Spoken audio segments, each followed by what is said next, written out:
Сіздермен қалдарыңыз қалай? Бүгін сіздерге осы Pinduoduo сайтында болып жатқан жаңағы проблемалар, әсіресе мынау банк картасымен төлем жасау қазір көпшілік адамдарда отказ болып жатыр, яғни төлем жасалынбай жатыр. Қазір мен сол банк картасымен төлем жасап көрейін, менде қалай болады екен.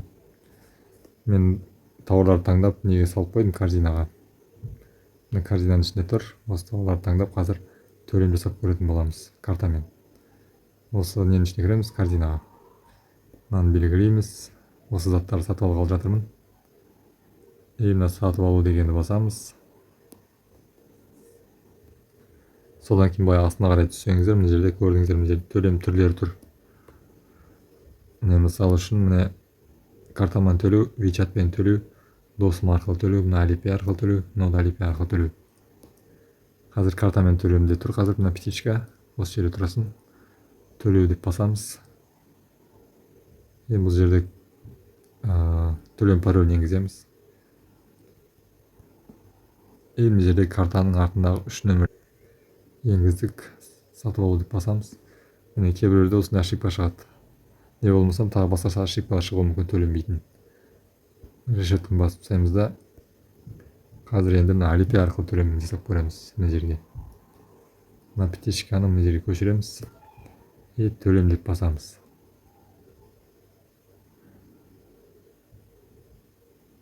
Яғни Alipay арқылы төлейміз. Менде Alipay бар, өзім қолданып жүрген. Міне Alipay аккаунттың несі шықты. Мына жерде Alipay'дің балансы қанша бар екен ішінде. Менде юань бар дайын. 174 юань бар, сол юаньмен төлейтін боламыз. Не болмасам тағы да басқа түрлер бар бұл жерде төлемнің. Мынаны бассаңыздар басқа түрлер шығады. Міне көрдіңіздер. Мына жерде досым арқылы төлем деген бар. Егер сізде Alipay'іңізде ақша болмаса, осыны басып Alipay бар адамға жіберсеңіз болады, төлеп бер деп. Қазір мен оған керегі жоқ, сондықтан міне осы өзімнің ақшамен төлейтін боламыз.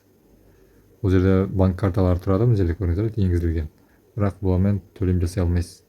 Бұл жерде тек қана Alipay'іңізде юань болу керек. Юань болса ғана төлем жасай аласыз. Бұл жерде картаны привязка жасағанмен Alipay'ге тікелей картамен төлем жасалынбайды.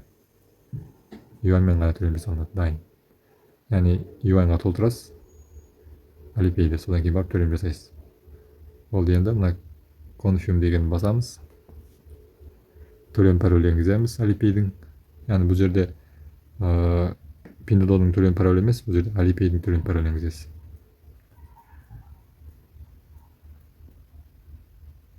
Енгіздік. Міне бізде уже төлем жасалды, көрдіңіздер.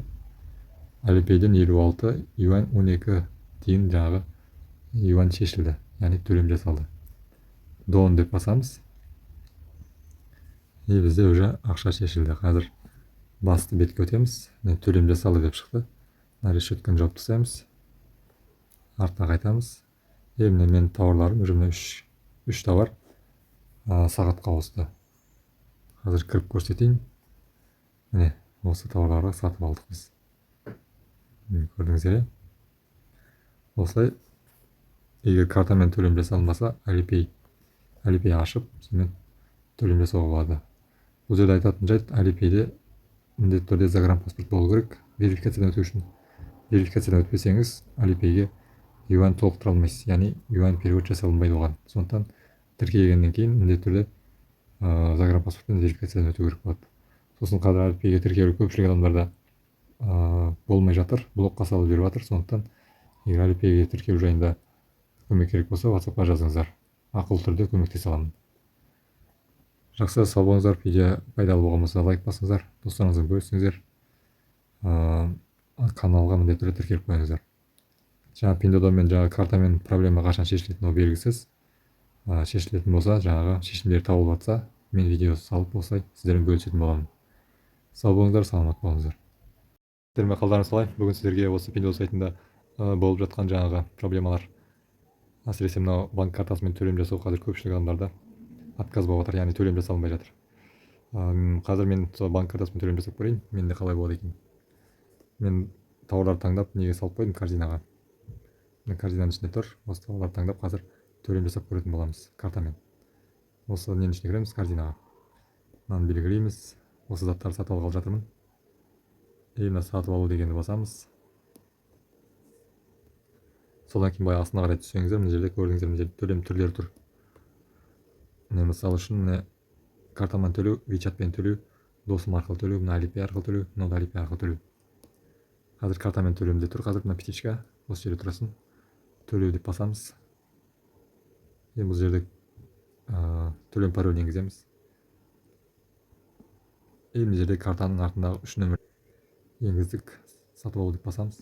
Міне кейбіреулерде осындай ошибка шығады. Не болмасам тағы басқа ошибка шығуы мүмкін, төленбейтін. Решетканы басып тастаймыз да қазір енді мына Alipay арқылы төлемін жасап көреміз. Мына жерге мына птичканы мына жерге көшіреміз. Төлем деп басамыз. Яғни Alipay арқылы төлейміз. Менде Alipay бар, өзім қолданып жүрген. Міне Alipay аккаунттың несі шықты. Мына жерде Alipay'дің балансы қанша бар екен ішінде. Менде юань бар дайын. 174 юань бар, сол юаньмен төлейтін боламыз. Не болмасам тағы да басқа түрлері бар бұл жерде төлемнің. Мынаны бассаңыздар басқа түрлер шығады. Міне көрдіңіздер. Мына жерде досым арқылы төлем деген бар. Егер сізде Alipay'іңізде ақша болмаса, осыны басып Alipay бар адамға жіберсеңіз болады, төлеп бер деп. Қазір мен оған керек жоқ, сондықтан міне осы өзімнің ақшаммен төлейтін боламыз. Бұл жерде банк карталары тұрады, бұл жерде көрдіңіздер, енгізілген. Бірақ бұлармен төлем жасай алмайсыз. Бұл жерде тек қана Alipay'іңізде юань болу керек. Юань болса ғана төлем жасай аласыз. Бұл жерде картаны привязка жасағанмен Alipay'ге тікелей картамен төлем жасай алмайды. Юаньмен ғана төлем жасалынады, дайын. Яғни юаньға толтырасыз Alipay'де, содан кейін барып төлем жасайсыз. Болды, енді мына confirm дегенді басамыз. Төлем пароль енгіземіз Alipay'дің. Яғни бұл жерде Pinduoduo'ның төлем паролі емес, бұл жерде Alipay'дің төлем паролі енгізесіз. Енгіздік. Міне бізде уже төлем жасалды, көрдіңіздер. Alipay'ден 56 юань 12 тиын жағы юань шешілді, яғни төлем жасалды. Дон деп басамыз. Бізде уже ақша шешілді. Қазір басты бетке өтеміз. Төлем жасалды деп шықты. Решетканы жауып тастаймыз. Артқа қайтамыз. Міне мен тауарларым уже 3 товар сағатқа ауысты. Қазір кіріп көрсетейін. Міне осы тауарларды сатып алдық біз. Көрдіңіздер. Осылай, егер картамен төлем жасалмаса, Alipay ашып, сонымен төлем жасауға болады. Бұл жерде айтатын жайт, Alipay'де міндетті түрде загранпаспорт болу керек. Верификациядан өту үшін.